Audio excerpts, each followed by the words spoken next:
Hello Aries, welcome to the Plaid Sheep Oracle on the day of this Sagittarius new moon.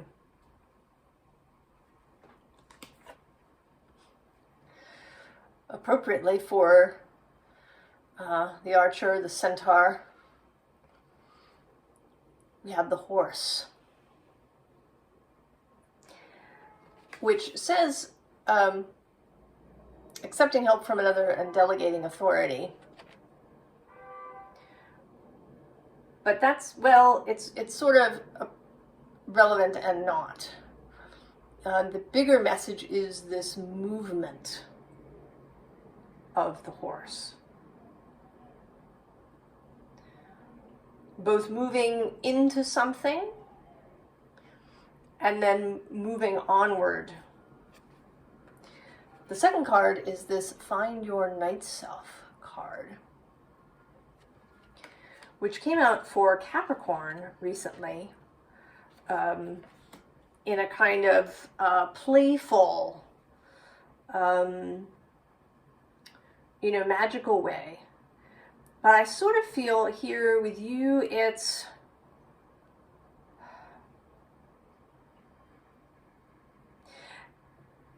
I want to say it's finding your full self, really.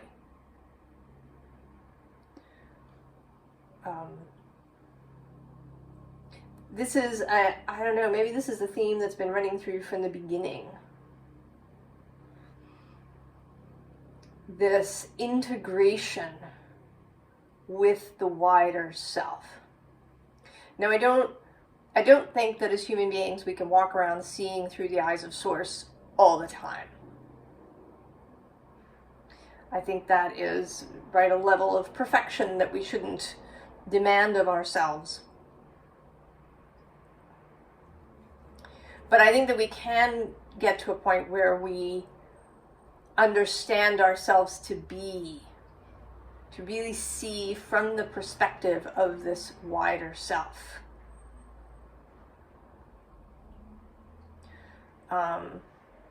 There was a comment in the Scorpio reading about this that got me thinking about it. Right, the commenter spoke of, how we're always sort of receiving and interpreting through the human self. Even things received from Spirit and Source. But that the next step after that is to see things actually from the perspective of the wider self. And to be able to inhabit that more of the time. Right? This night self, this multi-dimensional moonlight and sunlight-based self. And that part of us, that part of you, Aries, is always present.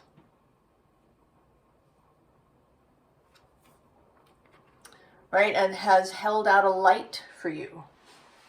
There's a light in their window. Always there for you to see. And what your wider self wants you to really see that is there, we have, first of all, the Ten of Cups, and the Star, and this Page of Wands, and the High Priestess.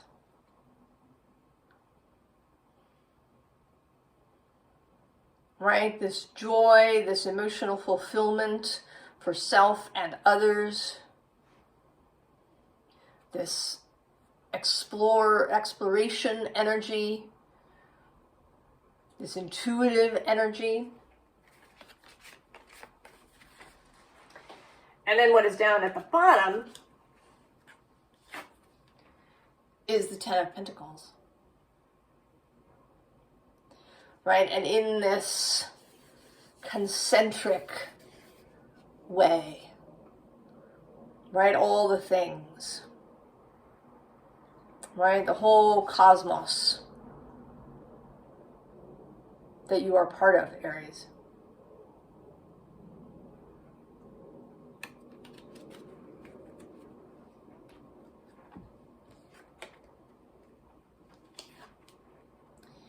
And then with this Princess of Coins, Page of Coins, I see this as your wider self creating this moon shape.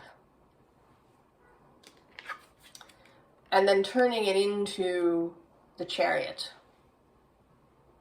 for you to ride in. But you are the charioteer, right? Your wider self doesn't want to do everything, right? That's not the experience, right? To kind of take over the human self, even though the wider self is the human self. It's a little difficult to talk about because as humans, we see things as discrete, right? As individuals, right? We don't overlap, with our best friend in the human world. So it's a little difficult to talk about this idea that, you are your human self, your soul self, you're both, you're together, you're all source, right? To discuss the different layers, the multidimensionality of all of it. But so your chariot awaits.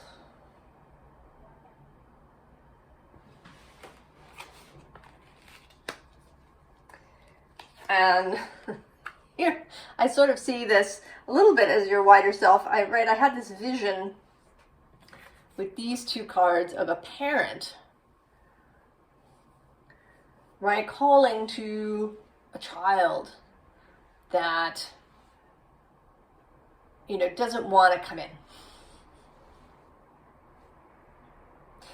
And in a sense, it's not because the child is really still playing and filled in imagination. It's a bit like, I don't know if you did this as a kid, right? Maybe you went to the beach or to a pool and you were swimming and you just didn't want to get out, even though you were shivering and shaking and cold, right? You were trying desperately to hold on to something, to an experience, to a place.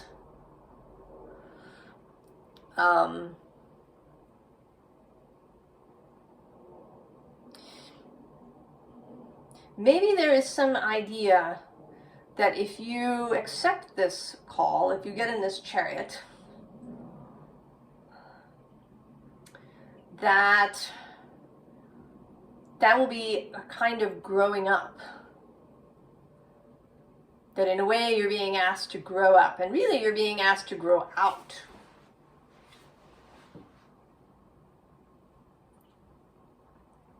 Not to become a grown-up, but to become more integrated with your wider self.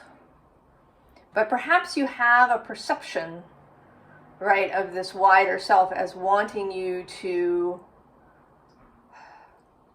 take on responsibilities maybe that you think you don't want. That there's some aspect of your life that you feel like you enjoy and you don't want to give it up, and if you do this, you'll have to give it up. I don't really know. There's so many, right? I have various examples in my head, and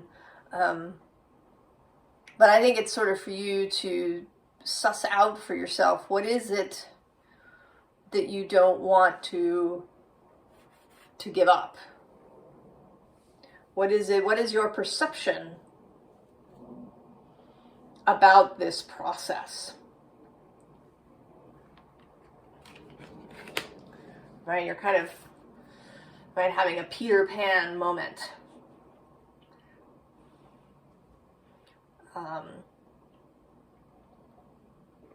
And of course, if you see, being a grown-up as this onerous, right, like, turning into the Pope, kind of where you have to follow a bunch of rules and do all the things,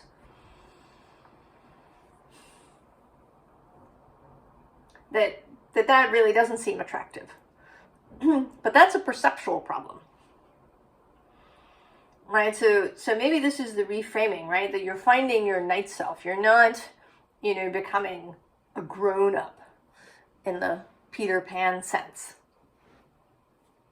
That you are, in fact, becoming wider, growing wider in your perception and your capability. This card says you're not for everyone. Embrace your weirdness. Face your true north. We're here with Jupiter in the background.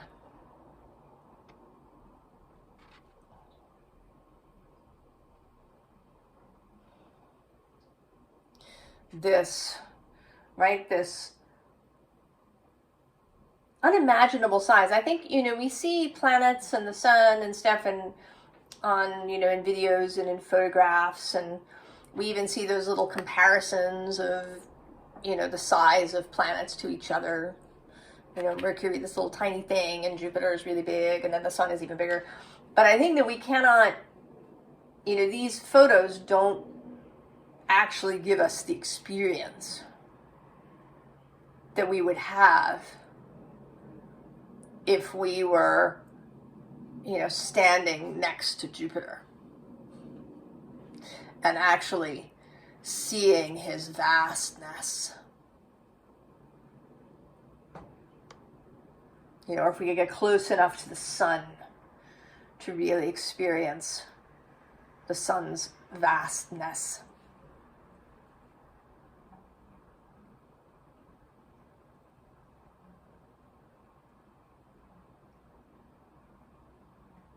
So your human self may not be able to hold it entirely.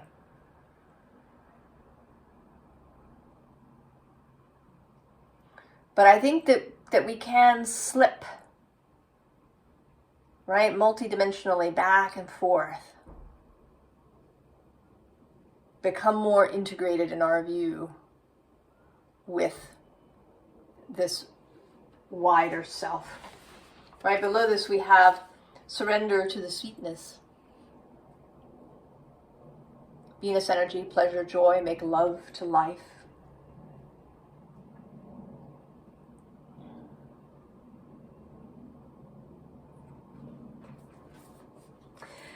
And there may be too that perhaps you think that it's not going to be sweet, or that you feel like you're going to be disappointed.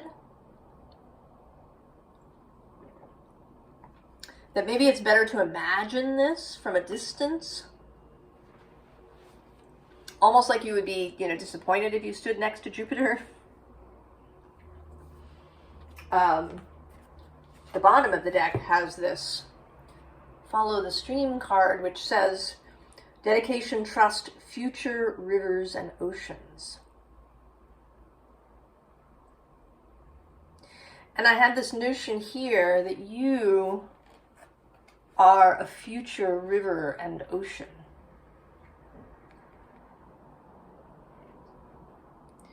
If you will allow yourself to spread, to grow. And it can be for Aries. Aries is a kind of solitary, very self-oriented sign. The Aries I know tend to use themselves as examples when they want to get something across. Right? They relate their experience. And it's not that Aries discounts everyone else. It's just that, it's kind of all Aries. Right? Aries is the wholeness in a way, but in a different way than Pisces.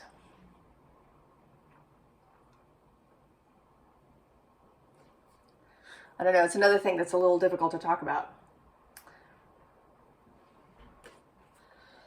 So then we have the Lady of the Lake. And here, it says new beginning, something is about to happen.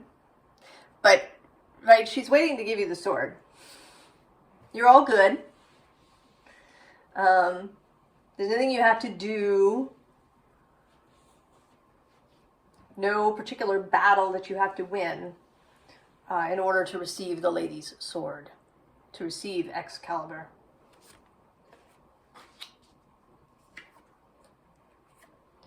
And then the Messenger. Right? I feel like so many of these images, the cards today, are your wider self. Reaching for you. Opening its arms for you.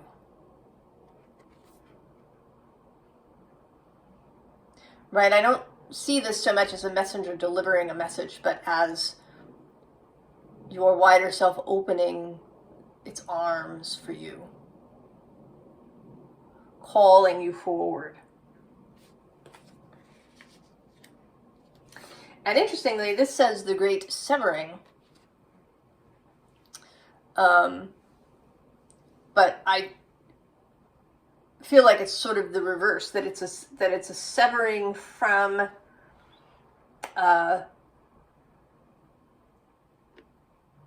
too much earthiness, too much concreteness.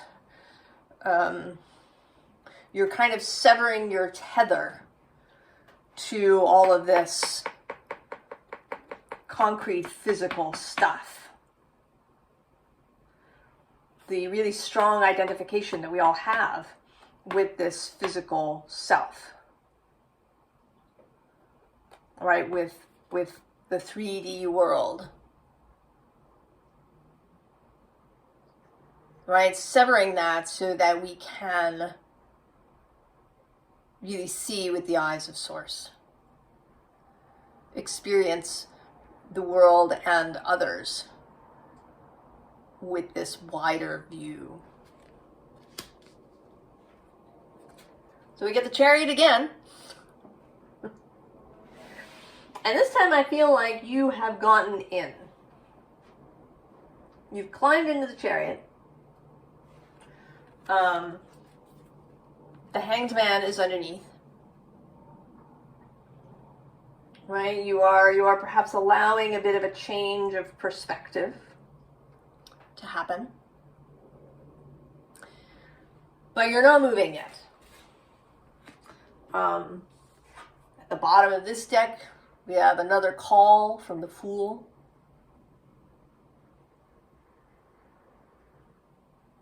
Right? Calling you on. Right? Shining the light. Calling you forward.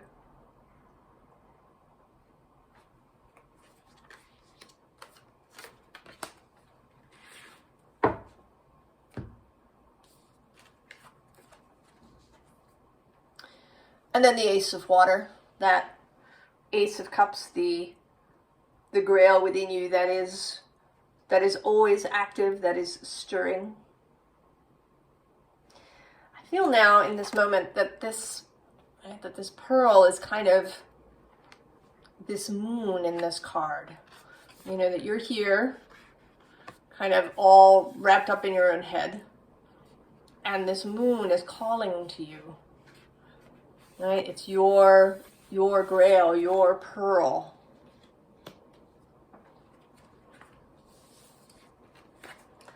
Right? Calling you into union. Into this Two of Cups energy.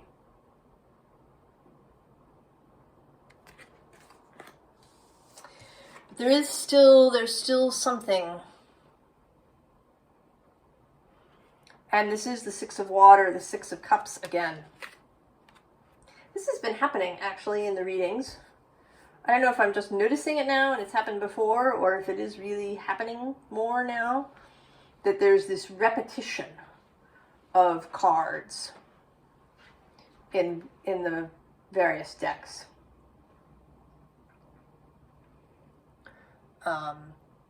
So there's something in the past.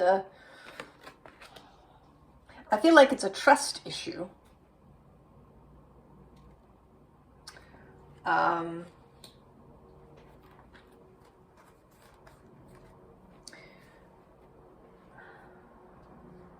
Like it's a trust issue.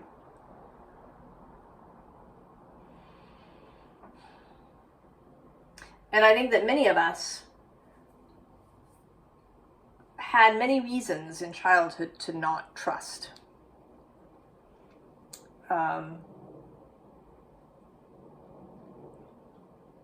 That there were a lot of ruptures in our childhoods that didn't get repaired. You know, and that's the thing. When you're little, you know, if something happens that's terrible or that seems terrible, that feels like a rupture, like a betrayal, like, you know, a loss or an abandonment, if it's repaired, then that builds trust and resiliency. And it might build even more trust and resiliency than never having the rupture at all. Like sometimes when you break a bone and it re-knits itself, that process actually creates greater strength in the bone, greater density. But if there are ruptures that don't get repaired, then it's like a bone that doesn't knit cleanly.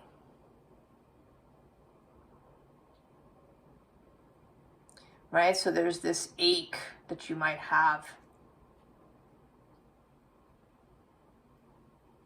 because the rupture wasn't repaired.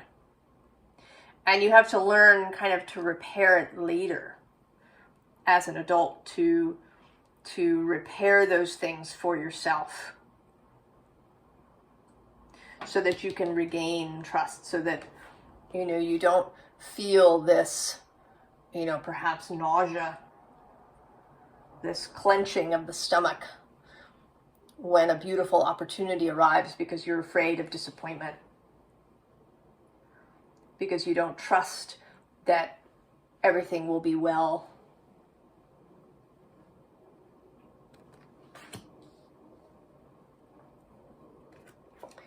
So we have the Ten of Pentacles again, another repeat. And this time, right, there's two figures here. You and this multi-dimensional dragon who are building this pentacle structure together. All right, below that we have the Fool again.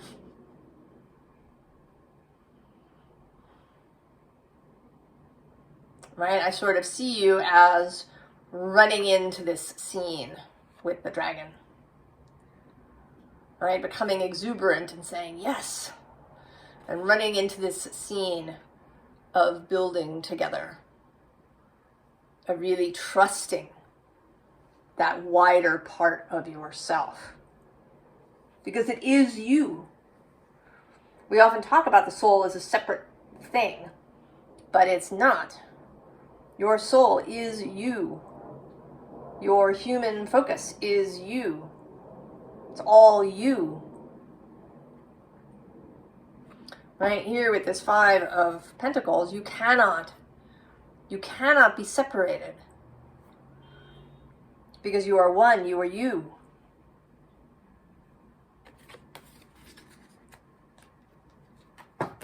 And at the bottom, we have the Chariot for the third time. Go! Right? And this time you're moving. Right? The Chariot has set off.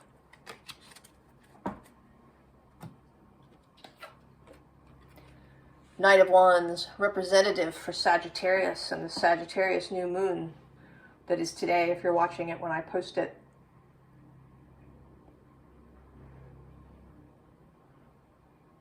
It's such an exuberant energy. So optimistic and joyful and expansive.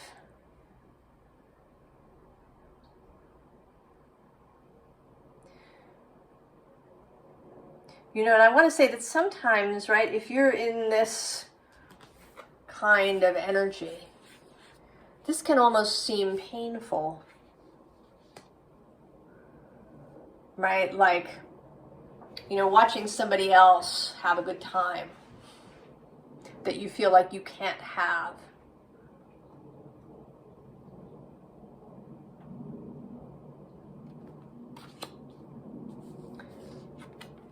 All right, but the Phoenix comes next. You can have it, Aries. You can rise from the ashes. You can repair those ruptures and really trust your wider self. Trust yourself. Right, and here with this Seven of Cups, right, this is a very collaborative Seven of Cups, right, envisioning something and bringing it into being.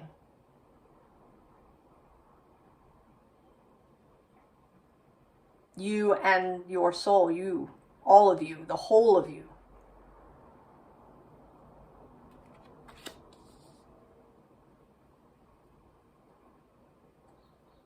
You know, the bottom of this deck has, or the visible bottom, has this, right, a time to rest. And actually this is technically a waning moon. All right, to have the light on this side. All right, it'll get thinner and thinner and thinner this way and then be the new moon. And this seems, right, like you've been hitting the snooze button.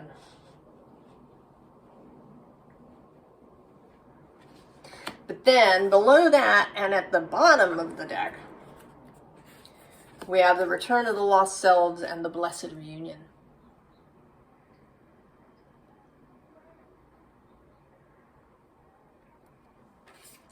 And then also, actually, the communion of tender souls and a time to share.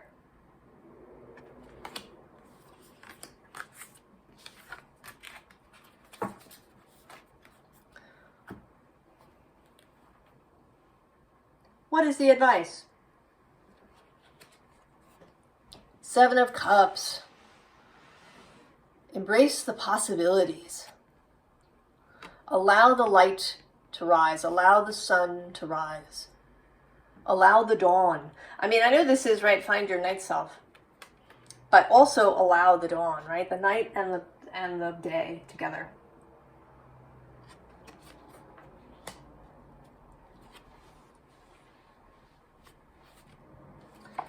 And below that we have this page, this Lady of Torches. And I want to say this is you, right? You are, well, hold that thought for a second. We'll hold on to that card. The bottom of this deck has this Theseus sort of figure following the red thread out of the labyrinth of the mind.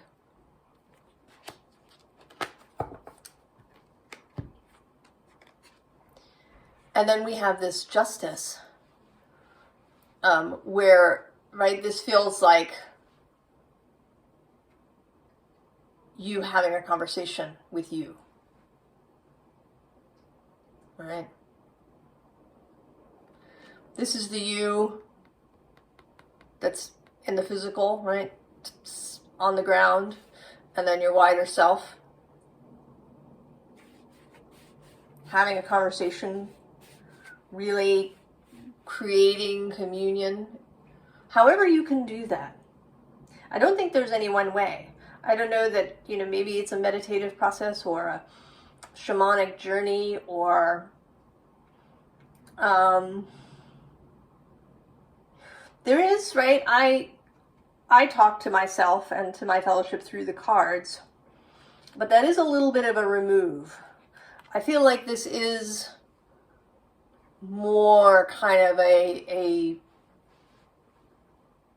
deeper thing that you might experience in a shamanic journey or a meditation of some kind, where there's no intermediary. And then we get the King of Wands.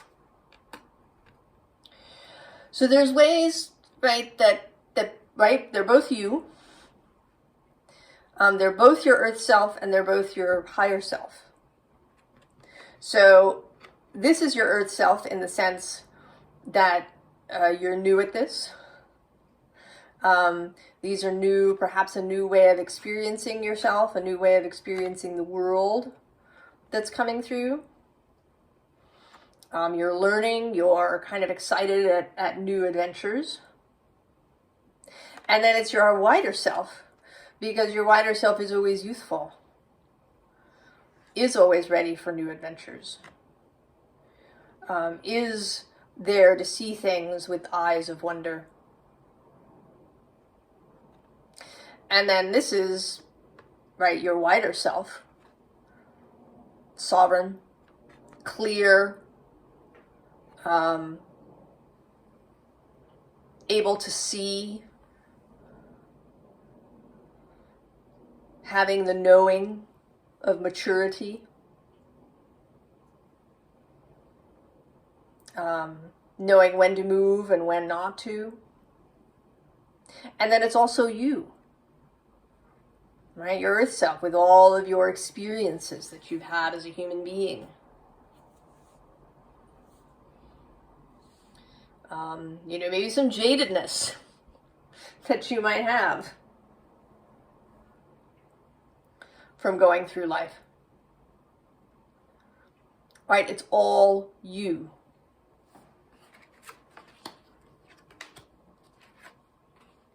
And then we have the coming together. The Two of Wands coming together in a single flame. And also head and heart, mind and body.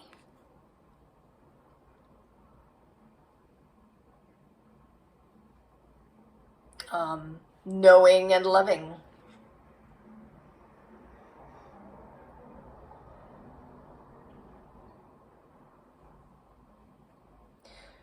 So Aries.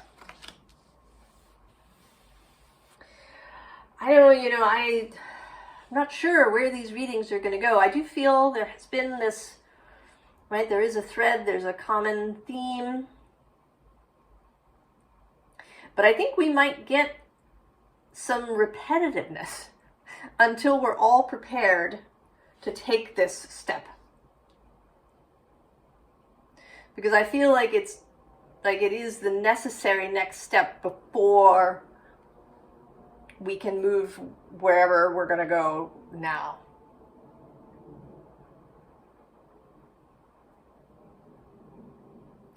And I don't know, I'm thinking of it, so I'm going to say it. There is an Aries new moon happening on April 8th of 2024. It is a total solar eclipse. It's going to be very similar to the one we had in August of 2017, cutting a line kind of diagonally across North America, the United States particularly, where the totality will be seen.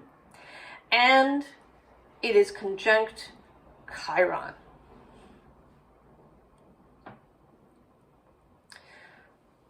So there is, right, this real potential for, right, like the healing of two sides.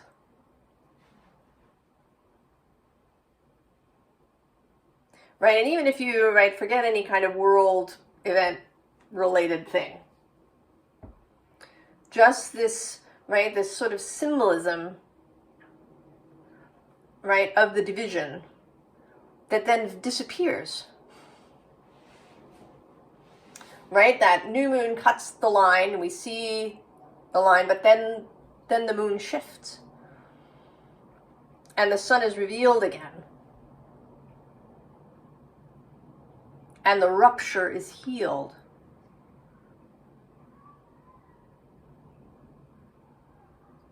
Fully and completely. So this may be a building here now in this, at the end of this year, that will culminate in April of next year. Particularly perhaps for you, Aries, because it is your new moon. But I think we will all benefit from it, right? The healing with Chiron there of a wound that maybe has felt like it couldn't heal.